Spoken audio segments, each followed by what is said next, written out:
జై స్వరాజ్ టీవీ వాళ్ళకి మేము ధన్యవాదాలు తెలియజేసుకుంటున్నాం సార్. గత 22 రోజులుగా మేము మా సమ్మె చేస్తున్నాము. మమ్మల్ని ఎంతో ప్రోత్సహించి ప్రభుత్వం దృష్టికి మా సమస్యలను తీసుకుపోతున్నందుకు మేము ధన్యవాదాలు తెలియజేసుకుంటున్నాము. ఆ విధంగానే ఎప్పుడైతే మేము మా తొలిదశ ఉద్యమంలో ఉద్యమం చేస్తున్నప్పుడు సీఎం రేవంత్ రెడ్డి గారు మా సమ్మె చేస్తున్న ప్లేస్కి వచ్చి మాకు టీ తాగినంతసేపు మాకు తాగే లోపే మాకు రెగ్యులరైజ్ చేస్తామని తను చెప్పడం జరిగింది.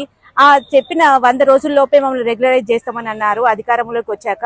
కానీ 1 ఇయర్ అయినా తాము అది చేయలేకపోవడం వల్ల మేము ఎంతో మందికి అధికారులకు వినతి పత్రాలు ఇచ్చి విసుగు చెంది మేము ఇప్పుడు సమ్మె బాట పట్టాము.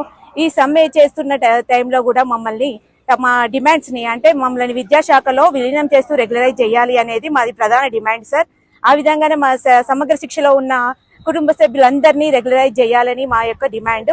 ఆ విధంగానే మేము 22 రోజులుగా ఈ సమ్మె చేయడం జరుగుతుంది. ఈ సమ్మెలో ప్రతి ఒక్క అధికార పార్టీ వాళ్ళు ప్రతిపక్ష పార్టీ వాళ్ళు వచ్చి మా డిమాండ్స్ ని వాళ్ళు కరెక్ట్ గా సరైనవే అని అంటున్నారు, కానీ మమ్మల్ని ఇంతవరకు చర్చలకు పిలవడం లేదు.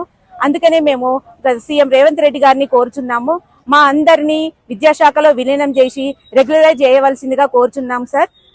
మీరు తక్షణమే మమ్మల్ని రెగ్యులరైజ్ చేయవలసిందిగా మా ప్రధాన డిమాండ్. అంటే మీరు పిసిసి అధ్యక్ష హోదాలో ఉన్నప్పుడు మీరు ఏకశిలా పార్క్ దగ్గరికి వచ్చి మీరు మా సమగ్ర శిక్ష వాళ్ళని రెగ్యులరైజ్ చేస్తామని మీరు చెప్పడం జరిగింది.